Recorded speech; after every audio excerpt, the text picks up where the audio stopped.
Psalms 82, New International Version. God presides in the great assembly. He renders judgment among the gods.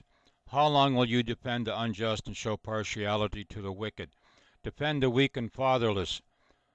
Uphold the cause of the poor and the oppressed. Rescue the weak and the needy. Deliver them from the hand of the wicked. The gods know nothing. They understand nothing. They walk about in darkness. All the foundations of the earth are shaken. I said, you are gods. You are all sons of the Most High, but you will die like mere mortals. You will fall like every other ruler.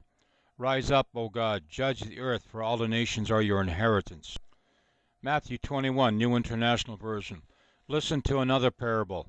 There was a landowner who planted a vineyard. He put a wall around it, dug a winepress in it, and built a watchtower. Then he rented the vineyard to some farmers and moved to another place. When the harvest time approached, he sent his servants to the tenants to collect his fruit. The tenants seized his servants. They beat one, killed one, and stoned a third. Then he sent other servants to them, more than the first time, and the tenants treated them the same way. Last of all, he sent his son to them. They will respect my son, he said. But when the tenants saw the son, they said to each other, this is the heir. Come, let's kill him and take his inheritance. So they took him and threw him out of the vineyard and killed him. Therefore, when the owner of the vineyard comes, what will he do to those tenants? He will bring those wretches to a wretched end, they replied, and he will rent the vineyard to other tenants who will give him his share of the crop at harvest time. Matthew 7, New International Version. Ask, seek, knock.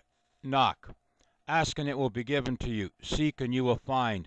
Knock and the door will be opened to you. For everyone who asks receives.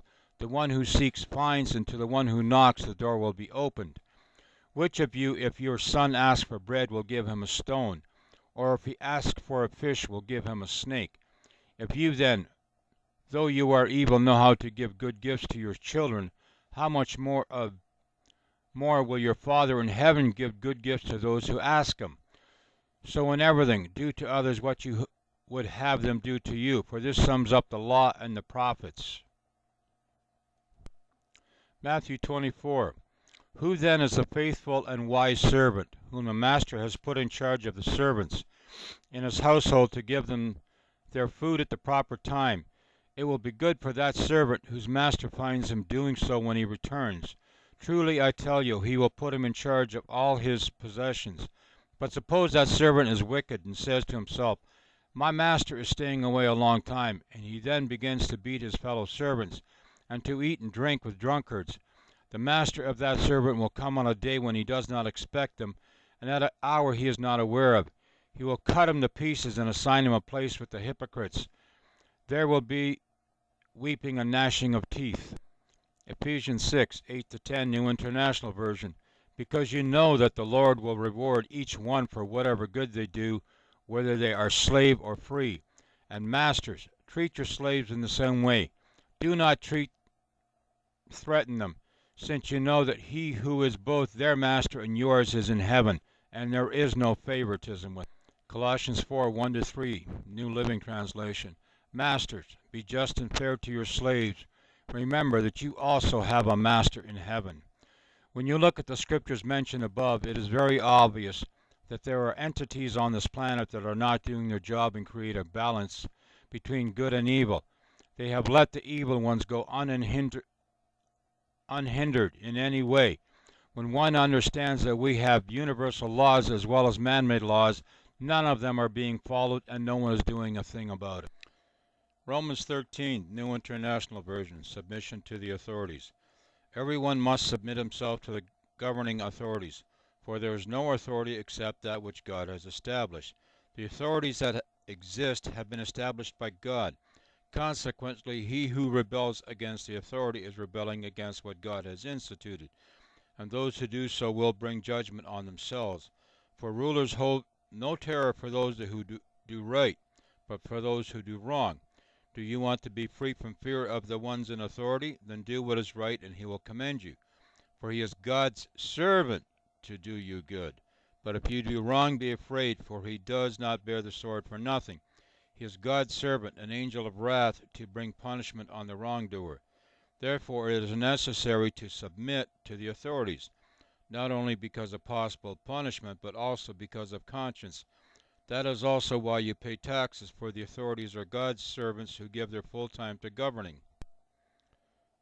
Galatians 4, New International Version. What I am saying is that as long as the heir is a child, he is no different from a slave. Although he owns the whole estate, he is subject to guardians and trustees until the time set by his father. So also, when we were children, we were in slavery under the basic principles of the world. But when the time had fully come, God sent his Son, born of a woman, born under law, to redeem those under law, that we might receive the full rights of sons. Because you are a son, God sent the Spirit of his Son into our hearts, the Spirit who cries out, Abba, Father. So you are no longer a slave, but a son, and since you are a son, God has made you also an heir. Hagar and Sarah. Tell me, you who want to be under the law, are you not aware of what the law says?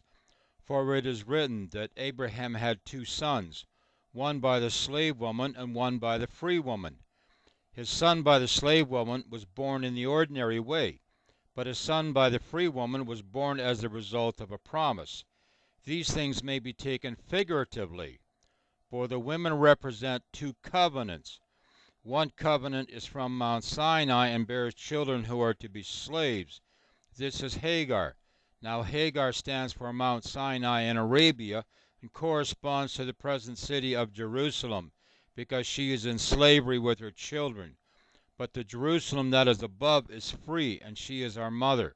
For it is written, Be glad, O barren woman, who bears no children. Break forth and cry aloud, you who have no labor pains, because more are the children of the desolate woman than of her who has a husband. Now you brothers, like Isaac, are children of a promise. At that time the son born in the ordinary way persecuted the son born by the power of the Spirit. It is the same now.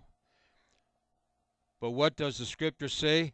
Get rid of the slave woman and her son, for the slave woman's son will never share in the inheritance with the free woman's son. Therefore, brothers, we are not children of the slave woman, but of the free woman.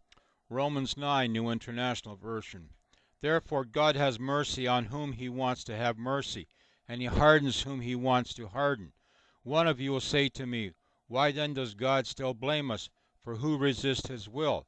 But who are you, O man, to talk back to God?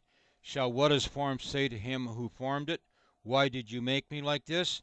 Does not the potter have the right to make out of the same lump of clay some pottery for noble purpose and some for common use? Revelations 13:15-17, New International Version. He was given power to give breath to the image of the first beast, so that it could speak and cause all who refused to worship the image to be killed. He also forced everyone, small and great, rich and poor, free and slave, to receive a mark on his right hand or on his forehead, so that no one could buy or sell unless he had the mark, which is the name of the beast, or the number of his name. Ezekiel 9, New International Version. Now the glory of the God of Israel went up from above the cherubim where it had been, and moved to the threshold of the temple. Then the Lord called to the man clothed in linen, who had their writing kitted aside, and said to him, Go throughout the city of Jerusalem, and put a mark on the foreheads of those who grieve and lament over all the detestable things that are being done in it. As I listened, he said to the others, Follow him through the city, and kill without showing pity or compassion. Slaughter old men, young men, maidens, women, and children, but do not touch anyone who has the mark. Begin at my sanctuary. So they began with the elders who were in front of the temple. He answered me, The sin of the house of Israel and Judah is exceedingly great. The land is full of bloodshed, and the city is full of injustice. They say, The Lord has forsaken the land, the Lord does not see. So I will not look on them with pity or spare them, but I will bring down on their own heads what they have done. Luke 13:23-25, New International Version. Someone asked him, Lord, are only a few people going to be saved? He said to them, Make every effort to enter through the narrow door, because many, I tell you, will try to enter and will not be able to. Once the owner of the house gets up and closes the door, You will stand outside knocking and pleading, "Sir, open the door for us," but he will answer, "I don't know you or where you come from."